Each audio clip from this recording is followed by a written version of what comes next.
by our love. And love is an action word, okay? So when we're made aware of a need, we'll do what we can to meet it, okay? Might not be all that they need, but we can do something and we can help. I appreciate very much your response. Whatever it turns out to be, I'm sure will help them in the next couple of weeks as they go through this process. Ezra chapter 4. Every time you try to do something good, there's going to be opposition. And I try to kind of remind you of that when we get ready for special things like Vacation Bible School. Or right now we're preparing for a Christmas program with the little kids and camp. And that's why I am a huge proponent that in the weeks leading up to those things, that we spend a lot of time in prayer. Because anything that you are trying to accomplish, if you have somebody at work you're trying to witness to, if you have a neighbor you're trying to witness to, if you've been sharing with someone, trying to help someone, you can guarantee that someone's not going to like it. Because he doesn't like it when God's working. Okay? And here we have this situation. We have seen Israel on kind of an emotional high and a spiritual high. They are given the opportunity to come back. They are given the means to be able to start building the temple. They make the difficult journey. It's over. They're home now for the first time in a long time. They're gathering their material. They lay the foundation of the temple. Everything's going well. They've instituted the sacrificial systems again. They're paying attention to their festival days and their feast days. And it's starting to look and act like a real nation again. And not just any nation, but a nation who wants to seek God. And then last week we saw that chapter 4 opens up and all of a sudden we have this opposition. Tonight we're going to be in verses 4 through 10 and we're going to see that the opposition continues. And let's read our passage and then we'll bow for a word of prayer. Starting in verse 4 of Ezra chapter 4.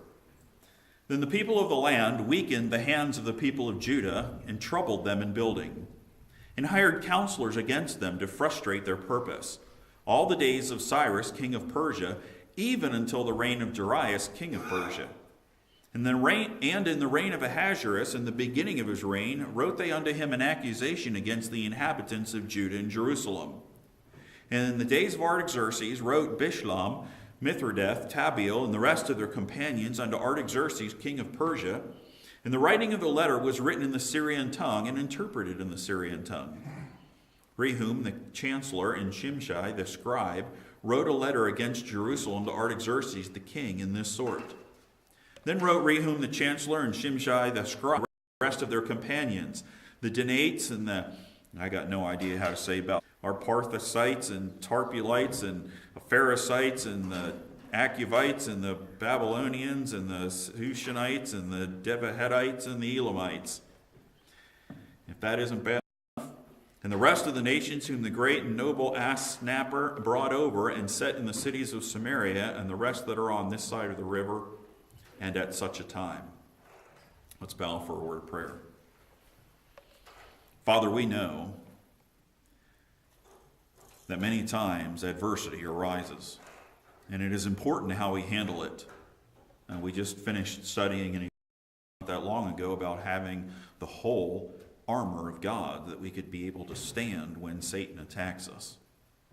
And here we have a situation where these folks who have been experiencing good things and seeing great things happen from you, all of a sudden they're going to get their eyes off of you and be distracted by a lot that's going on around them. And I trust that we would be so taken with you that nothing that happens around us would be able to dissuade us from who you are, from worshiping you, and from serving you. Discouragement starts in verse 4, and I want you to see, I'll mention it as we go down through here. Very interesting to me that three of the terms that they use shows kind of an increased problem that the nation of Israel is having. But look at verse 4. Then the people of the land weakened the hands of the people of Judah and troubled them in building. Okay? First thing he says is they weakened the hands of the people. This is an interesting phrase. Okay? What they're doing is they are questioning their resolve and they are weakening their hands. In other words, this is a two-pronged attack. It is a mental attack and it's a very physical attack. They are trying to wear them down mentally to the point where you look at the situation and you say, forget it. This just is not worth it anymore. And I couldn't help it this week as I was reading this, and it's political season for us, and you got all these smear campaigns you hear on TV and on the radio and mobs everywhere and all this nonsense, and you say, what is this world coming to? Well, I'll tell you, what's going on today in the United States of America isn't a brand new thing. The Bible says nothing new under the sun. Solomon wrote that a long, long time ago. And so a lot of the things that you see in politics going on today, where people are fighting and carrying on, and all the hoopla and the name calling and the mudslinging and all the stuff that goes on, that has been going on since the beginning of time. And right here is a perfect example of it. This is verbal attacks and harassment. It doesn't matter who's having a rally. You got other folks there who can't just let somebody have a rally. They have to go and try and interrupt it, counter rally, or do whatever. And that's what's happening here. And the people that are not as dedicated end up giving up. Now you remember in the first couple of chapters, I tried to make a big point of the fact that over and over and over again, it kept saying about the unity of the nation of Israel. They came together and they did all things together. And so you have all of these folks who traveled back from Babylon, and you have the Israelites that weren't taken, that were still there. And you don't have the priest and the political leader, for better use of the term, standing up and saying, okay, at such and such a time, at such and such, we are going to get together. And no, they spread the word and they to come together. Because everyone is right at the core of that. When everyone is unified and everyone is trying to work together towards a common purpose, we don't fight and bicker over each other's weaknesses, and we don't fight about a lot of petty things that are going on. We're working together. You appreciate the person that's working beside you. But when you weaken the hands of the people, and there's this constant picking and picking and picking and picking, you have people that are starting to question, why are we doing this? Is this worth it? And now all of a sudden, you're going to notice that we don't see terms coming up here in the next little bit that everybody together keeps on building, and we don't have that. See, what they did is the unity is starting to dissolve, and they're spending a lot of time dealing with the people that are discouraged instead of spending time building the temple. And so what they've done is they've created this environment and this situation where they've just made it difficult to do what they were sent here to do. Now, what's interesting to me is go back one chapter. Look at chapter 3, verse 3. Did they start the sacrificial system again? It says in verse 3, and they set the altar upon his bases for what? Because of the people of those countries round about them.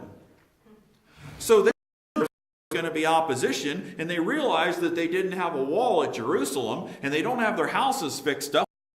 And so they look at all of these folks around them and say, you know what, we're really vulnerable. We need somebody to take care of us and protect us. So they build the altar, and they start the sacrificial system, and they start observing the feast days, and they are being obedient to the Lord. But here we are one chapter later, and the adversity that they feared is upon them, right? I mean, they might not be killing them at this point. Nobody's stabbing them. It's not all out declared war, but they're definitely trying to hinder what's going on. Can I ask you a question? Is there any mention here of sacrificing to the Lord and calling upon his name? Is there moments like we had with some of the prophets where, nation of Israel is completely surrounded and they didn't know what to do, and the prophet would come out and say, lift up your eyes, don't you see? All around you, no, we don't have a moment like that. Instead, we see that these folks' strength and defense isn't focused, and it's having the effect it's supposed to. We move from discouragement to distraction. The end of verse 4 and the beginning of verse 5. And it says, and troubled them in building, and hired, accomplishing what they wanted to, and now they're troubled in their building. This is a situation where you disrupt life. You just make life miserable. It's hard to get food and necessities of life because you have riots going on, you have mobs going on, you have people jeering at you. It's hard to find peace and rest. It's hard to protect your family and be off working at the temple site. And then you have disruption of work.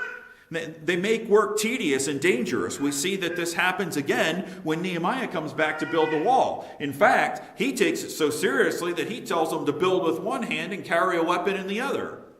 Now, you know how difficult it would be to build one-handed, right? I mean, it's almost like I'm dominantly right-handed. So am I more concerned about building, and so I build with my right hand and I carry my weapon in my left? Or am I more concerned for my life, so I carry my right hand and I build with my left? But either way, you can get a lot more done, and it can be done much better if you're using both hands and you're focusing all your energy on your work. And that simply isn't taking place at this time. They have made it very difficult. You can do this in a number of ways. You can delay supplies. We see this going on, right? Remember? They sent to get the cedars of Lebanon. And the Lebanon trees, in Lebanon, they cut down the cedar trees, and then they put them on a boat, and they send them to Joppa, and they have to unload them from the boat, and then they have to haul them up to Jerusalem to use them to build the temple. So what happens if people are sitting in the way and the wagon can't get through? Or what happens if the dock is closed and you can't unload the boat at Joppa? Or you unload the boat at Joppa and somebody sneaks in there in the middle of the night and pours animal blood all over your wood. Or burns it. So you have this situation where you see an escalation of the opposition, and at first they're weakening the hands of the people, and now there's a full-on distraction going on, and it says they are troubled in their building. And they could be delaying supplies, they could be stealing the supplies, they could be destroying the supplies, they could keep people from getting to their workforce. And then it goes on in verse 5, and it says that's not enough. And they hired counsel against them, and we see an even stronger word. Notice the third thing here. They were weakened, then they were troubled, and now they're frustrated. What does it take to frustrate somebody? So we see this picture of they're trying to accomplish something good, and the opposition isn't saying, and we're going to see here in a minute, that they write a letter under the king to try and get the work stopped altogether. Now, let me ask you a simple question. Why all the opposition? Well, we'll study it next week or 2 weeks from now. I'm not sure if I want to do 2 special messages next week on Veterans Day or just Sunday morning. But why? What's the big deal? Are they building the wall of Jerusalem? Have they declared autonomy? They're no longer under empire, doing their own thing, making their own law. No. They are simply actually following the laws of the king, Cyrus, who told them to build a temple. And yet we see this vehement hatred of building the temple. How does building the temple threaten all the folks that we read, that I can't pronounce, in verses 9 and 10?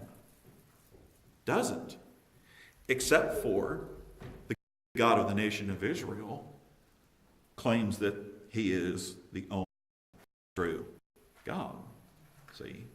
And that's offensive because he excludes the others. Verse 5, they hired counselors against them. Now, I tried to study this out and see exactly what this is talking about, and it's what you think. There's 2 possible ways they could have done this. One's bribery. You have local level government and leadership, and remember now, this is months' journey from Persia and Babylon. Okay?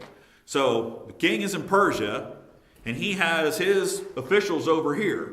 And as long as everything is quiet over here, this guy over here could care less. You send me the tax money, you keep everything quiet and running properly, we don't have a problem. But once you start having a problem over here, then you start to draw the attention of the king. And so that's exactly what they're going to do here in a little bit. But these local government guys, if you can get the local government guys stirred up, then you can start stirring up the ladder. Because these are the ones who are in charge. So maybe they're talking about bribery at the local level. Maybe they're talking about stalling contracts for the stone and the timber. Remember when it said that they paid them and they would send them a certain amount of wheat and honey and things like that? Maybe they hired somebody to go down there to the guys who were cutting down the cedar trees, and they said, "Why are you working for 1,000 bushels of wheat? I mean, don't you know what the going rate is around here? It's 1,500 bushels of wheat." Now all of a sudden you have to renegotiate contracts. You have a problem. We're not shipping any more wood till we renegotiate our contract. They're using to feed the folks that are cutting it. It has to be. It also could mean that they hired lobbyists. You see, in the Persian court, they don't have a lot of favor right now because the king who's on the throne gave them permission to come. He gave them their temple treasure back, and he actually gave them authority and permission to get the wood and the supplies to build the temple. So it's pretty hard to affect a whole lot of change unless you get to somebody who's fairly close to the king and they start whispering in the king's ear, maybe we shouldn't have done this because these guys are troublemakers. Now you have to remember, who was one of the most trusted men in the Persian Empire right before this decree is made? His name was Daniel. And so you have, the recent history of their captivity. You have this man who was a Jew who has done nothing but good for how many kings? So now that he's not on the scene, and now that these Jews are removed from there, maybe it's time to see if we can't stir up a little problems and create some legal problems that waste time and money while eroding the commitment. I can't help but think this is what Satan did to Paul. Remember Paul? He's traveling around, he's lighting the whole world on fire, and he goes into Ephesus, and Demetrius the silversmith gets upset because he cast the devil out of a young lady who had been running around foretelling the future and making a lot of money for those guys. And so what does he do? Starts a riot. Did Paul do anything wrong? Did he do anything illegal? Nope. Did the authorities step in and do anything about it? Not until there was a riot. And now they have to step in. And what do? They go and they grab, haul him off to. Why is he going to prison? What did he do wrong? He didn't start the riot. I mean, they started the riot because of him, but he wasn't the one who started it. Eventually, Paul gets let go, right? Thing wrong. Does it take the Roman Empire to investigate the claims and figure out what's going on, settle the peace, and all that time, Paul is not in the synagogues and in the marketplace preaching and teaching Jesus Christ, right? So they didn't have to necessarily kill him. All they had to do was create a legal problem that by the time it was resolved, wasted a lot of time and resources. Look at the duration at the end of verse 5. They hired counselors against them to frustrate their purpose all the days of Cyrus the king of Persia, even unto the reign of Darius king of Persia. Now, this is very interesting. And at first I was confused when I was studying this because I thought, oh, you can read history and you can see how this unfolds. That's 14 years. And then we get, and it's like, well, wait a second. This king is in the middle of this. So how is that 14 years? Here's what Ezra is saying. He's saying they're cranking up the opposition. And I'm going to give you what happens here. You have Darius who takes the throne for 5 years. Cyrus, I'm sorry. You shouldn't have done something that you did. There's 7.5 years of Cambyses. It's bad times for the Jews. Now, we're going to link the two books together because you have, and we'll get there in just a minute, these guys are going to write a letter unto Ahasuerus or Xerxes, depends on who's calling him by what they call him, okay? Xerxes is not real friendly to the Jews. Hence, one of his sidekicks who hates the Jews, that's who has the ear of Ahasuerus. And the famous quote is, "For such a time as this." You know what? It's not going well for the Jews in Persia. It's not going well for the Jews in Judah and Jerusalem either, because they're frustrated trying to build the temple.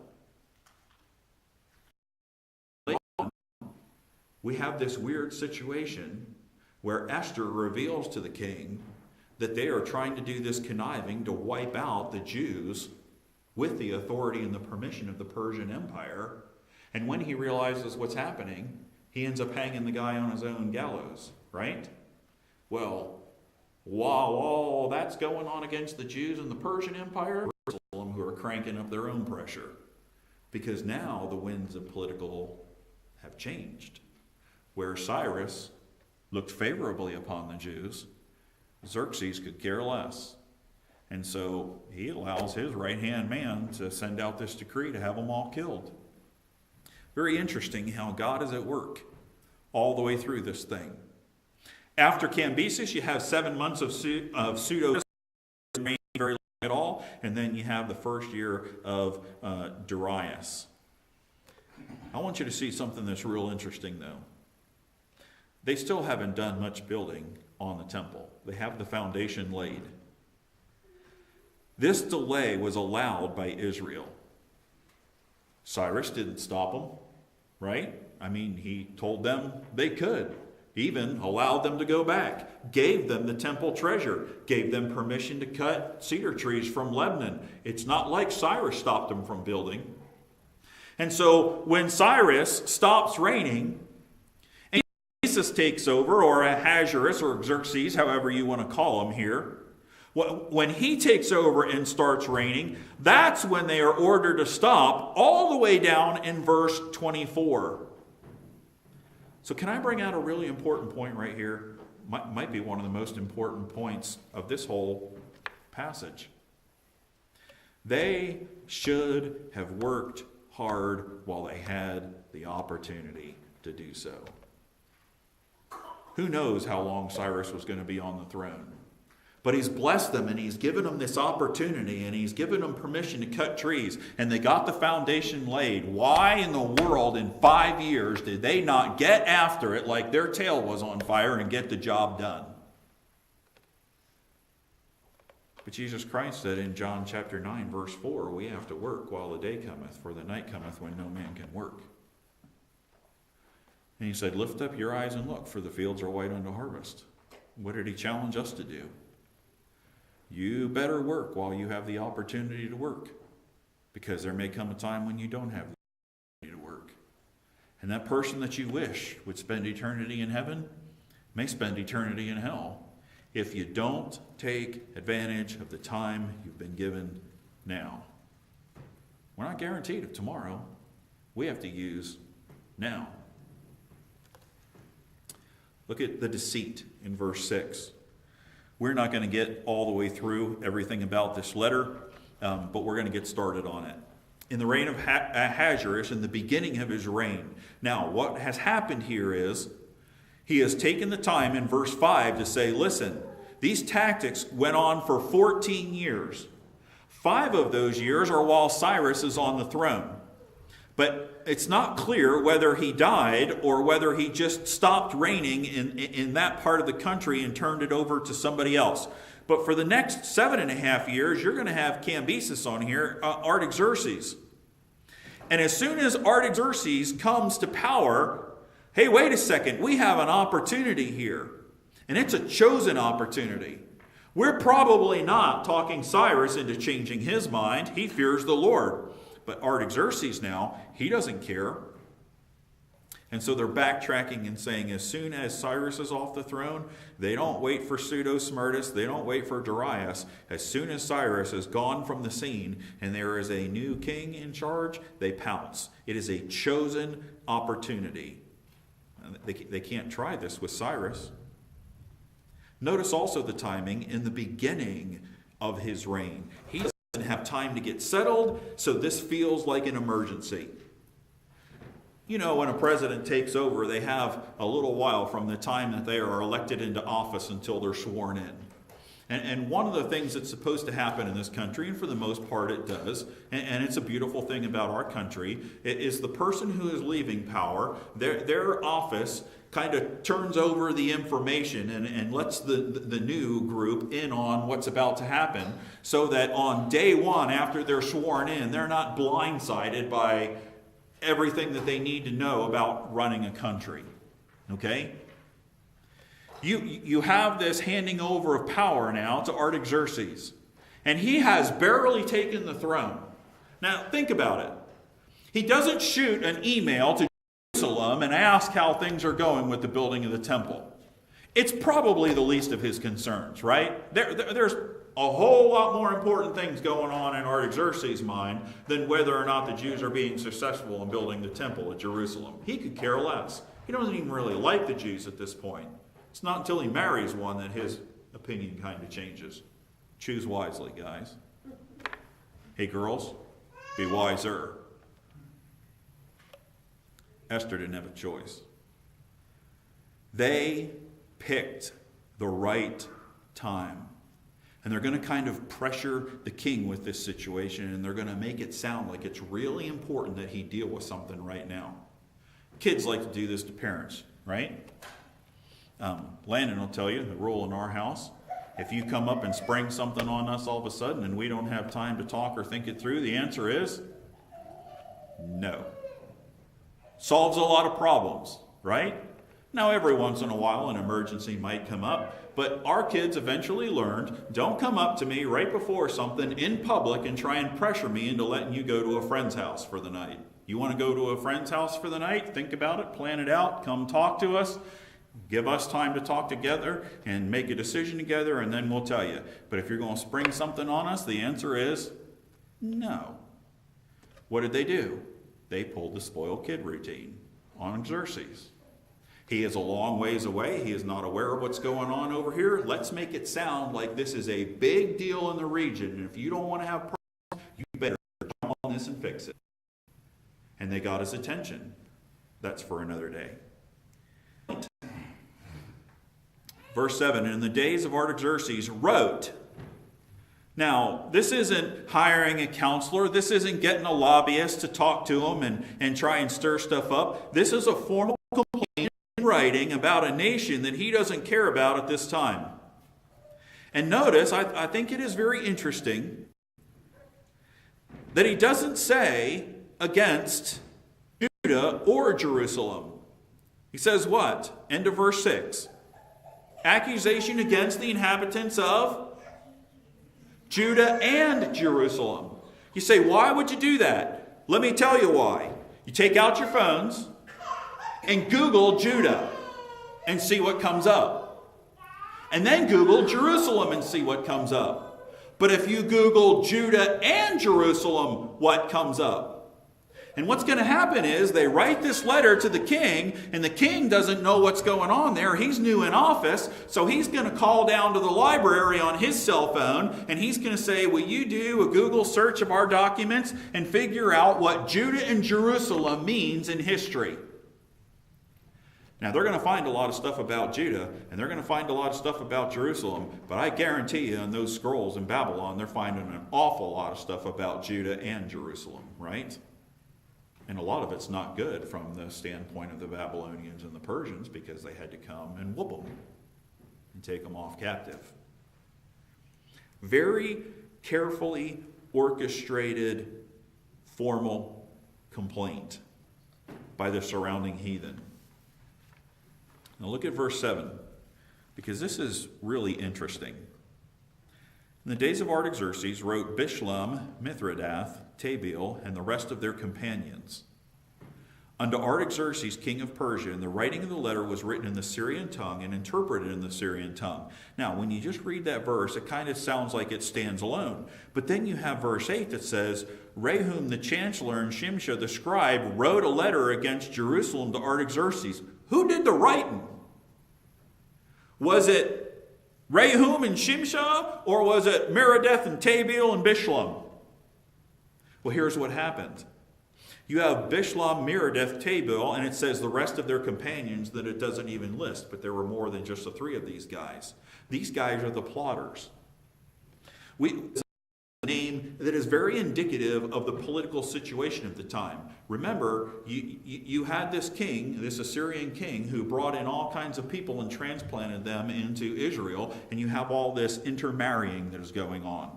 This name right here, this Meredith, is actually a compound word that is put together of two different nationality names.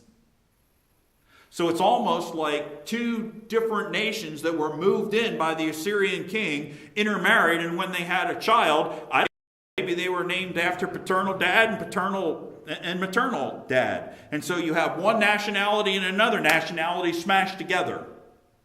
But what you have here are names of people who are, let's make it simple, Samaritans. And Samaritans is the biblical term for all these different groups of individuals who lived in the region of Samaria. Some of them were Jewish and some of them were brought in by the Assyrian king from all over the place. And we're going to read a list of that a little bit later. I mean, all over the place. These are the folks that are the plotters, the Samaritans, that were not allowed to build. And then in verse 8, you have the writers. So what happens is, these Samaritans write to their local officials, and their local officials, the chancellor, I don't know if you would call him governor or whoever he is in the district, and Shimshah the scribe, the guy who would write everything down, the clerk of the court, if you will. So they send a letter to him. Now, remember, when you mix everybody together, you mix everything together. And so some of them spoke a form of Aramaic, but it's not formal Aramaic. In fact, it was very similar to Hebrew in a lot of regions. Some of it had other stuff mixed in with it too. I don't know about you, but when I was in Spanish class and I learned to say things, and then I'd go and I'd talk to somebody who knew Spanish, and they'd look at you kind of funny. Because in Spanish class, they teach you formal Spanish. And you have to conjugate this right, and you have to conjugate that right, and you have to put this together. And then you go and you walk out on the street and you talk to somebody who knows Spanish, and you can't half understand what they say because that's not the way they talk. But you know what? We do the same thing with English, don't we? Y'all? What? Translate that in another foreign language. So you have these folks who are writing in informal Aramaic, and they send this letter to the governor or the leader. He's called the chancellor. And the clerk of the court says, well, wait a second. We better send this on up to the king. Because I'll tell you right now, a riot breaks out or there's problems over here. They're coming after our hind end. We're responsible for this. And so what they do is they translate it into formal language. And they're going to send it on to the king. They use spell checker and the whole thing. You know why? Because if you're a local official and you're going to send a letter to the king, it better sound like you're halfway intelligent, hadn't it? I mean, you just don't write to anybody and, you know, you want to sound like you know what you're talking about and you have things under control. Now, they're going to send this letter to the king, but I want you to see what they do. Because the Bible takes great pains to tell us in verses 9 and 10 what happens here. And then he's actually going to go back and he's going to start. This is all like introduction to the letter. Is it not amazing that there's like 5 verses here that introduce the letter before they're actually going to share what the letter is? Look at verse 9 and 10. Then wrote Rehum the chancellor and Shimshah the scribe and the rest of their companions. And this is who he includes. He's going to say, Dear King Artaxerxes, from Rehum the chancellor and Shimshah the scribe, and then he starts listing out all the complainants. Who in the world are these people? Have you ever in all the rest of the Bible read any of these names? You'd think it would be the Hittites and the Perizzites and the Jebusites, right? I mean, every time you read about the nation of Israel going into the promised land, those are the names that you hear. Where are the Philistines? Where are the Hittites? Where are the Perizzites? Where are the Jebusites? Where are all the other ites that are always mentioned every time we read about the promised land? But that's not what he writes here, because the king of Assyria moved all these people in from everywhere else. And actually, he doesn't give nationality names. Philistines described a nationality like Israel described a nationality. So in writing this letter, he's not writing to the UN and saying the United States, France, Germany, and England want this to happen. What he is actually doing is he is saying little bitty towns and tribal groups. The Hispanics in so-and-so, and the Chinese in New York, and the want this to happen, is what he's saying. If you were writing this, you'd say, well, Klitschko and Tarpon and the king's probably sitting there thinking, now remember, if you wrote a letter to the President of the United States and you made it sound like there was a big emergency and you told him the people of Tarpon were worked up, why are you laughing? That's what the king would be doing, right? He'd be calling some guidance counselor in here and he'd be saying, dude, where's Tarpon? I don't know. Well, I got this letter and it sounds like there's going to be this big riot and you got these people who are doing, and the people of Tarpon are worked up. That's what's happening here. He is sending all these you have Medians and you have Persians and you have Babylonians and you have Grecians and you have Elamites that are mentioned. That's what all these different little groups are, all the way down through verse 9. And then he gets to verse 10, and it doesn't sound good if you tell him the Tarponites are worked up. Because all 25 of them, you know. So in verse 10 he says, and the rest of the nations. Wait a second. You just mentioned a bunch of little towns, and now all of a sudden you say, and the rest of the nations. You make it sound like Tarpon was a nation. Woo. I don't know what's going on, but Tarpon is worked up, and we better get on this. Now, can you imagine if the king sent somebody riding, and 3 days? But is that what's going to happen? No, see, they send a letter back and forth because whoever the local official is supposed to know about Tarpon. Xerxes doesn't need to know about Tarpon. But if the local official makes it sound like Tarpon is one of the nations, it gets the king's attention. And the rest of the nations whom the great and noble, it's always good to butter somebody up when you're asking them for something, right? Asnapper was a Syrian king. The great and noble Asnapper brought over and set in the cities of Samaria, and the rest that are on this side of the river, and at such a time. Do you see what he said? Isn't that what they do today?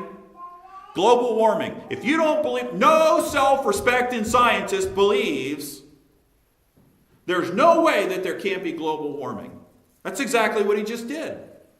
He says all of these, and he names these little bitty groups, and then he says, and every nation. And if that's not enough, I want you to know everybody on this side of the river. Who does that exclude? Can I suggest to you that that includes Judah and Jerusalem? Do you think Judah and Jerusalem approved of this letter? But he just gave a big blanket statement. And sometimes when opposition arises, that's what they do. They included the names of superior officials, and then they list as many nationalities as possible, and then they start throwing stuff like every wise scientist, or 9 out of 10, or all modern people. Anybody of intelligence could tell you. That's exactly what they're doing to Artaxerxes. Told you there was nothing new under the sun. Everybody on this side of the river and at this time, all the smart ones would tell you, Artaxerxes, that it's not a good idea to let these folks build. And they wrote it in formal Aramaic, commonly also called Syriac, so that it looked he may devour. Oh, he starts off all the time like he did in the Garden of Eden. Doesn't that look good? Did God really say? But if you don't fall for that stuff, if you don't fall for the deception, then you better be ready for the devouring. Because you have a situation here where they weakened their hands, and then they troubled their work, and then they frustrated them. And now they are running to the king as if this is a national emergency. Building a church has become such a national emergency. That's what's happened. Anytime you try to accomplish something great for God, you need to be prepared, because Satan hates it. And he will weaken your hand. He will trouble your work. And he will frustrate you if he can. So be aware. Let's bow for a word of prayer. Father, thank you for the straightforward warnings that you give us in Scripture. And sometimes it's easy to become complacent when things are going well. We don't realize that Satan is always at work trying to destroy anything that is of value. So I pray that we would be on guard and that we would be busy taking advantage of the opportunity you give us to reach the lost around us. May your word always go forth with power.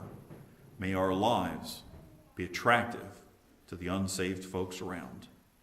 And may they know we are Christians by our love. In Jesus' name we pray. Amen. If I could meet with the board real quick.